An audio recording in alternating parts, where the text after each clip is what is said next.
Good students, संचार के तत्वों के बारे में हमने पढ़ा। संचार के मुख्य 4 तत्व होते हैं।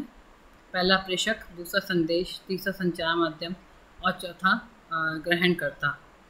तो हमने 2 तत्वों के बारे में पहले पढ़ चुके हैं। आज हम पढ़ेंगे संचार माध्यम। जब भी कोई भी व्यक्ति अपनी कोई बात दूसरे को कहता है या कोई भी संचार करता है तो उसमें एक मैसेज देता है, यानी संदेश देता है। अब वो संदेश किस तरीके से देता है वो कहलाता है संचार माध्यम। जैसे यदि उसको कोई बात किसी तक पहुंचानी है, कोई जानकारी पहुंचानी है, तो उसके लिए वो किस माध्यम का प्रयोग करता है। जैसे वो टीवी के थ्रू पहुंचता है या लेटर भेजता है या फ़ोन करता है या पैम्पलेट छपवाता है या लाउड स्पीकर से बोलता है। ये सारी जिस साधन के द्वारा वो अपने संदेश को भेजता है वो साधन कहलाता है संचार का माध्यम। संचार का माध्यम बहुत इम्पॉर्टेंट होता है क्योंकि वो डिपेंड करता है कि क्या संदेश देना है, उसके हिसाब से संचार का माध्यम डिसाइड किया जाता है। और कितने लोगों को देना है, इसका भी संचार के माध्यम के चयन का प्रभाव पड़ता है। मान लीजिए कोई बात हमें सिर्फ 4 लोगों को कहनी है तो फ़ोन के टेलीफोनिकली हम उसको कह सकते हैं, तो हमारे लिए संचार का माध्यम वो बेस्ट होगा। लेकिन यदि हमने 1000 लोगों को कहना है तो फिर हमें सोचना होगा कि ऐसा कौन सा माध्यम है जो कम समय में ज़्यादा लोगों तक पहुंच रखता हो। तो इस तरीके से हमें कैसे समूह को जानकारी देनी है, हमारा ग्रहणकर्ता व्यक्ति कैसा है, उसके हिसाब से भी संचार का माध्यम होता है। जैसे मान लीजिए हमें गांव के लोगों को कोई जानकारी देनी है और हम उनको पैम्पलेट छपवा कर देते हैं तो वो काम का नहीं है संचार माध्यम, क्योंकि हमें देखना होगा कि गाँव के लोगों के पास में कितने लोग जो साक्षर होते हैं, कितने लोग उस जानकारी को पढ़ पाएंगे। तो उनके लिए यदि हमें संचार माध्यम का चयन करना होगा तो हम ये सोचेंगे कि हम उन्हें नुक्कड़ नाटक के द्वारा यदि कोई चीज़ बताएंगे तो वो जल्दी सीखेंगे या जल्दी ग्रहण करेंगे एज़ कम्पेयर टू टीवी या मोबाइल और या फिर पैम्पलेट और न्यूज़पेपर के द्वारा। तो संचार के माध्यम हम देखेंगे। संचार के माध्यम मुख्यतः 2 प्रकार के होते हैं। एक होता है परंपरागत संचार माध्यम जो बहुत ट्रेडिशनल तरीके से चल रहे हैं, और दूसरा होता है जनसंचार माध्यम जिसमें टीवी, फेसबुक, सोशल मीडिया ये सब चीज़ें आती है, वो जनसंचार माध्यम होता है। तो परंपरागत संचार माध्यम कौन कौन से होते हैं हम ये देख लेते हैं। प्राचीन कला, संगीत, ग्रामीण नाटक एवं कठपुतली, इनके माध्यम से हम जानकारी दे सकते हैं, लोगों को हम पहुंचा सकते हैं। हम जितनी भी संचार की बात कर रहे हैं हम ज़्यादातर कर रहे हैं प्रसार शिक्षा के संदर्भ में। तो प्रसार शिक्षा में लोगों के व्यवहार में परिवर्तन लाना मुख्य उद्देश्य होता है और नई जानकारी उन्हें ग्रहण करवाना या उन्हें देना हमारा मुख्य उद्देश्य होता है। तो यदि लोगों को कोई हमें जानकारी देनी है तो हम किसके द्वारा दे सकते हैं? संगीत के द्वारा, गाने के द्वारा। हम लोकगीत जो चलते हैं उनमें भी कई चीज़ें हम बता सकते हैं। तो अभी उन लोकगीतों को परिवर्तित करके तो आप देख लीजिए जितने भी आजकल जो चेंज आते हैं उसमें एक गाना बना दिया जाता है। उस गाने को गुनगुनाने से वो बात उनको समझ में आ जाती है।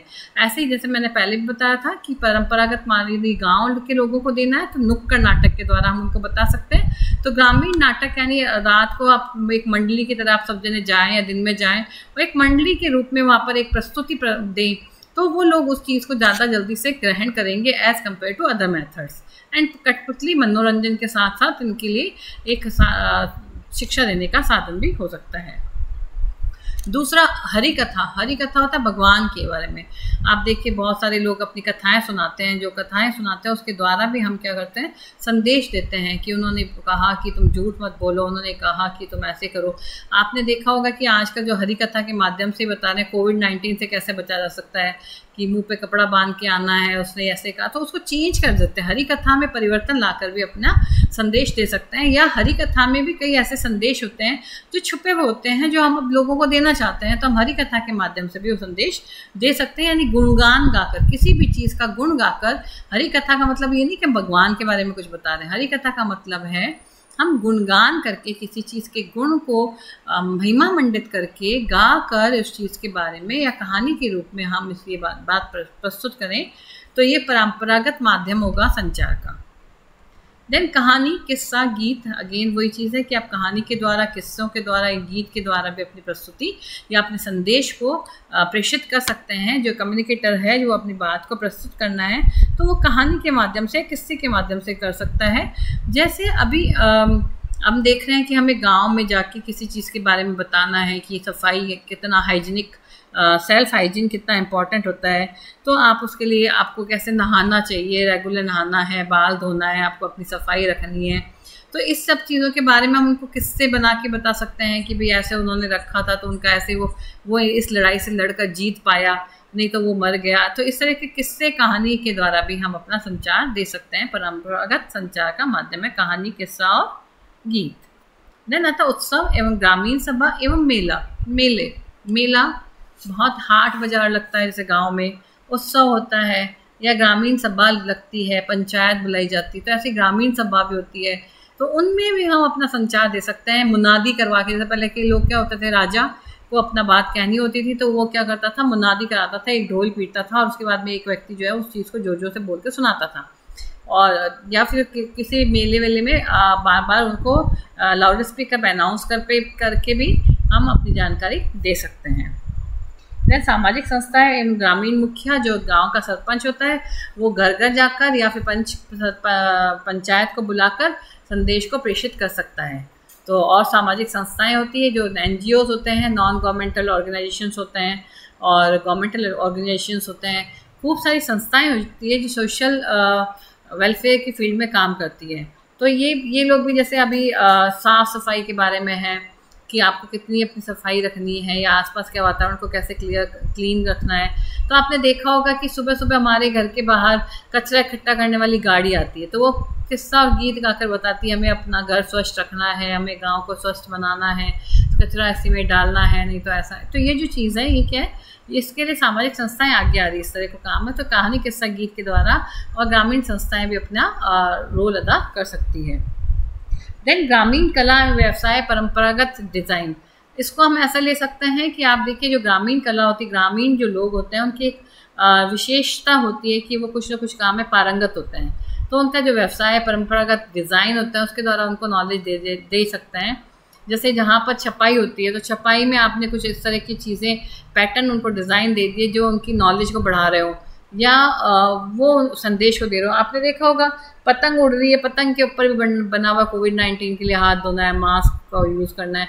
तो आप डिज़ाइन में, कपड़ों के डिज़ाइन में भी इस तरह का कुछ लाके हम उसको संदेश को आगे बढ़ा सकते हैं।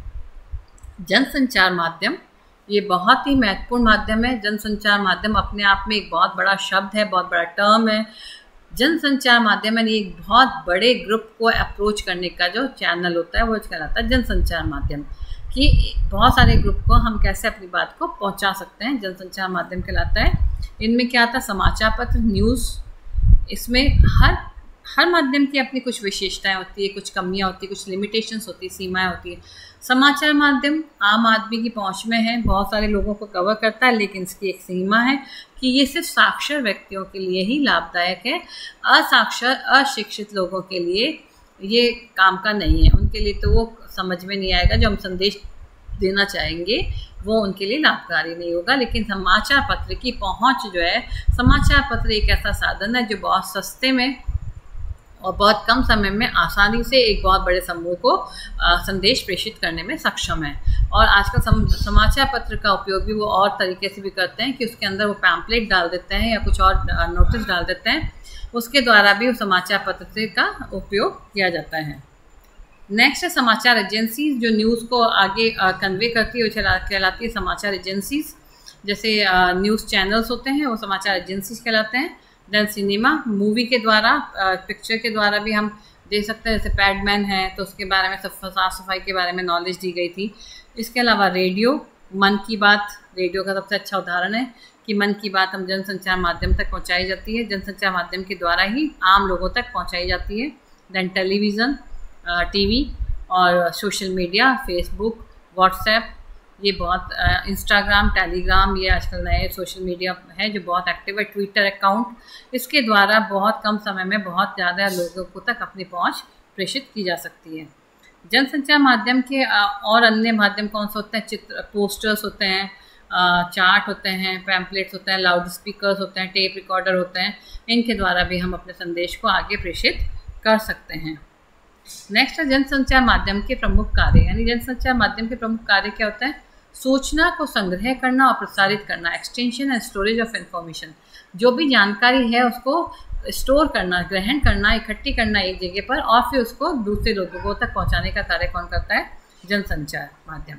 सूचना का एनालिसिस करना, यदि कोई जानकारी आई है तो ये उसके निर्णय निष्कर्ष तक पहुंचने की जो प्रक्रिया है उसके बारे में विस्तृत जानकारी देना। और ज्ञान के स्तर में वृद्धि करना, इसका अल्टीमेट जो गोल होता है वो यही होता है कि जो भी व्यक्ति जिस तक हम अपने जानकारी प्रेषित कर रहे हैं उनके व्यवहार में परिवर्तन आए, उनके ज्ञान में वृद्धि हो। और मनोरंजन, इसीलिए हमें मनोरंजन, रिक्रिएशन भी जनसंचार का माध्यम है। टेलीविजन है, रेडियो है, व्हाट्सएप है, फेसबुक है, इसके अलावा हरी कथा है, किस्सा, गीत, ये सब क्या है? एक मनोरंजन के साधन भी हैं। संचार माध्यम का चुनाव हम किस प्रकार से करेंगे, किन बातों को ध्यान में रखेंगे? स्थान, समय, स्थान, प्रकृति, कहाँ पर हमें देना है, कितने समय में जानकारी देनी है, किस जगह पर देनी है, और जहाँ देनी है और कितने समय में देनी है उसका स्वभाव कैसा है। जैसे मान लीजिए, इसका बहुत अच्छा एग्जाम्पल मैं आपको समझाना चाहूँगी कि स्थान, यदि मान लीजिए मुझे कोई संदेश गांव में देना है और 2 दिन के अंदर अंदर आधे घंटे के लिए देना है सिर्फ, तो ऐसे में आधे घंटे का हमें टाइम स्लॉट मिला है और आधे घंटे के टाइम स्लॉट में गांव में हमें जानकारी देनी है। तो ये हो गया हमारा स्थान, ये हो गया समय। और समय, स्थान, प्रकृति, प्रकृति यानी कहाँ पर होगा? गांव में कौन सी जगह पर है? चौपाल पर होगा। तो अब मुझे ये सोचना होगा कि मुझे इसके लिए संचार माध्यम का चुनाव कौन से वाले संचार माध्यम का करना होगा। यहाँ पर यदि मैं चाहूँ समाचार पत्र तो वो काम का नहीं रहेगा। यहाँ पर मैं चाहूँ कि फेसबुक, ट्विटर अकाउंट या फिर टेलीफोन इस तरह का उपयोग करूँगा तो काम का नहीं रहेगा। लाउड स्पीकर, यदि वो व्यक्ति वहीं पे खड़े हुए हैं तो लाउड स्पीकर का भी कोई उपयोग नहीं होगा। हाँ, माइक आपको चाहिए होता है अपनी बात को कन्वे करने के लिए। और उसके अलावा और क्या इफेक्ट हो सकता है? पीपीटी, पावर पॉइंट प्रेजेंटेशन, लेकिन वो देखना पड़ेगा कि गांव के लोग हैं तो वहाँ पे बिजली आ रही है नहीं आ रही है, कंप्यूटर हो सकता है नहीं हो सकता अवेलेबल, उसकी सुविधा और उन सब चीज़ों के बारे में आपको जानकारी पता करनी पड़ेगी। तो इसलिए संचार माध्यम को चुनाव करते हैं तो उसके लिए पहले हमें इन चीज़ों को देखना होगा कि कहाँ पर क्या जानकारी हमें देनी है। नेक्स्ट है पार्टिसिपेशन, कि कैसी जानकारी दी। जब भी हमको संदेश दे रहे हैं, एक तो होगा कि हम सिर्फ संदेश उनको प्रेषित कर रहे हैं, उससे हमें फीडबैक कुछ नहीं चाहिए। एक होता है हम उन्हें कुछ सिखाकर उनके व्यवहार में परिवर्तन लाना चाहते हैं। एक संदेश ऐसा हो सकता है जिससे हम उनकी जानकारी को बढ़ाना चाहते हैं। एक संदेश ऐसा हो सकता है कि हम उनके रहन सहन के स्तर को बढ़ाना चाहते हैं। तो हमें संदेश का स्तर देखकर और फिर ये देखना होगा कि सामने वाला उसमें कितना पार्टिसिपेट करे, कैसा संदेश है, उसमें पार्टिसिपेशन उसका कितना हो सकता है, उसके हिसाब से संचार माध्यम का चयन करना होगा। जैसे मान लीजिए मुझे गांव में अचार सिखाना है। अब अचार सिखाना है तो उसमें पार्टिसिपेशन बहुत इंपॉर्टेंट है कि वो बहुत ध्यान से पूछे कि ऐसा होगा तो इसमें तेल कितना डालना है, नमक कितना डालना है, कैरी को कितना काटना है, कितना सुखाना है, ये मसाले कितना डालना है। तो पार्टिसिपेशन को देखकर ही कार्य करना पड़ेगा, उसी हिसाब से संचार माध्यम। अब ऐसे में मैं चाहूँ कि मैं उनका पार्टिसिपेशन को ध्यान में न रखते हुए सिर्फ एक टीवी के ऊपर उनको एक दिखा दूँ रेसिपी या यूट्यूब पर दिखा दूँ तो वो उनके लिए फ़ायदेमंद नहीं हो सकती है। देन स्थायी परमानेंस, आपको जानकारी कितनी देर के लिए देनी है, सिर्फ आज ही देनी है, कल दोबारा नहीं देनी है, या बार बार उसका उपयोग करना है, तो उसके हिसाब से संचार माध्यम का चुनाव किया जाता है। जैसे कोई जानकारी है जो सिर्फ आज देनी है तो आप क्या करेंगे, सिर्फ एक पोस्टर चार्ट या कुछ बना दिया वो कर दिया।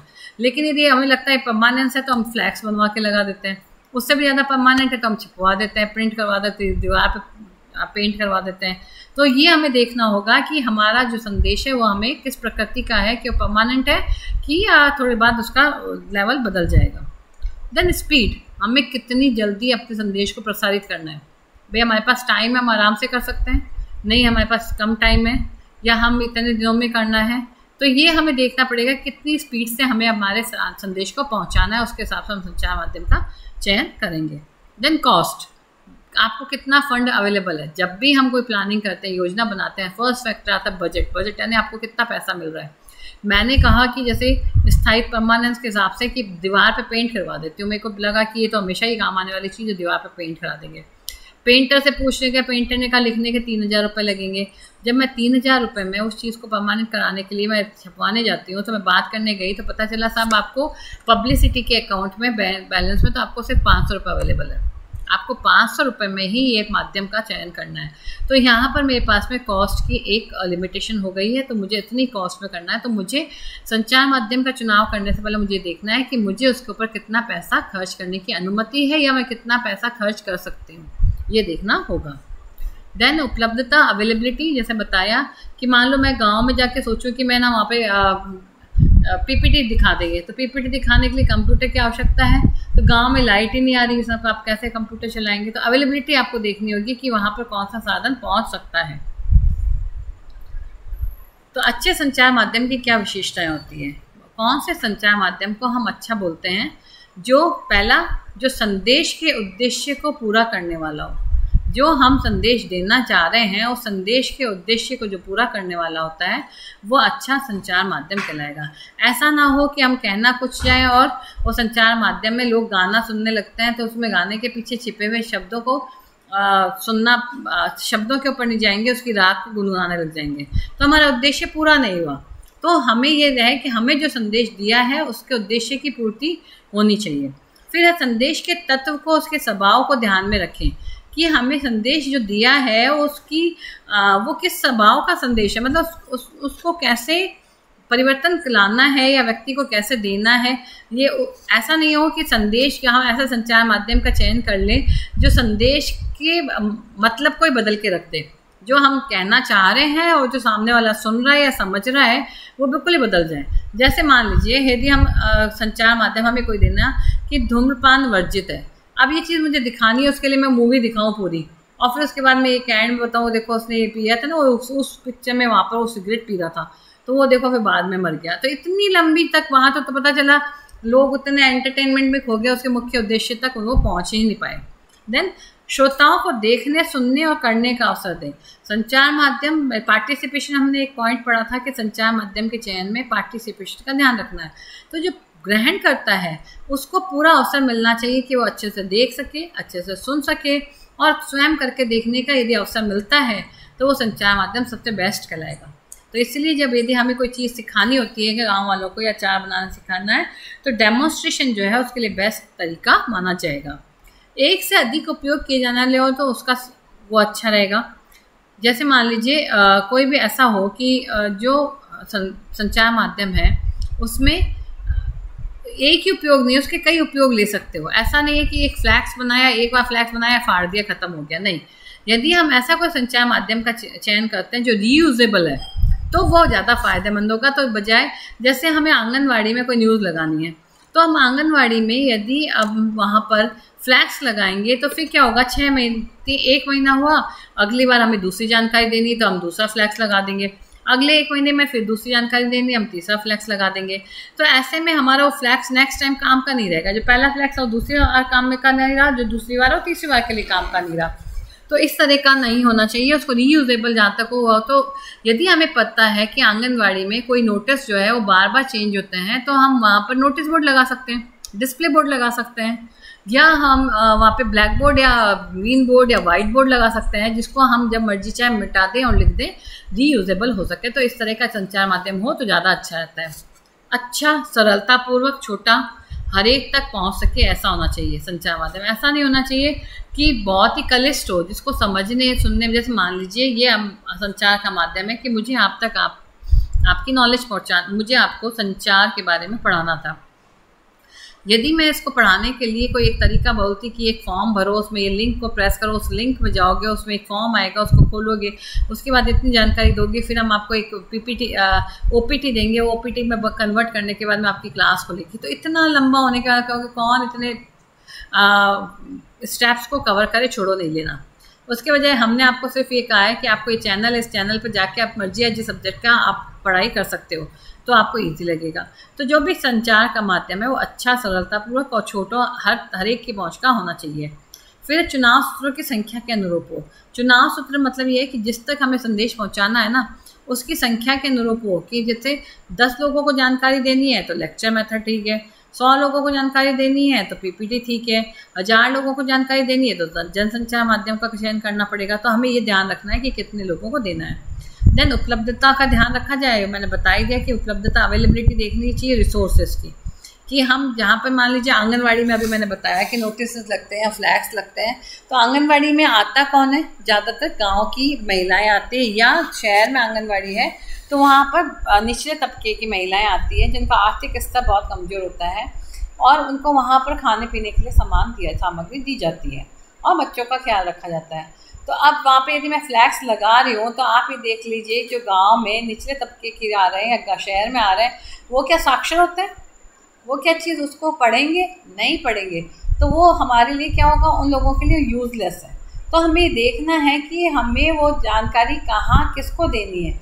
और उपलब्धता वही बताया कि गांव में गए, लाइट ही नहीं और आप अपना कंप्यूटर तैयार करके लेके मैं पेन ड्राइव लेके आया हूँ, भाई मेरे तो सारी जानकारी इस पेन ड्राइव में है। आपका कंप्यूटर पीपीटी बता दीजिए आपके कहाँ है, पावर पॉइंट का कनेक्शन कहाँ है, हम वहाँ लगा देते हैं। जहाँ पे प्रोजेक्टर लगा हुआ है हम दिखा देंगे। बोले साहब प्रोजेक्टर छोड़ो, या तो लाइट ही नहीं है।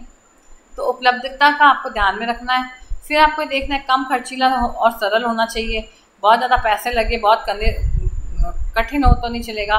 संदेश का प्रत्यक्ष और अप्रत्यक्ष प्रभाव को बनाए रखें ताकि विषय को समझने की योग्यता के अनुरूप हो।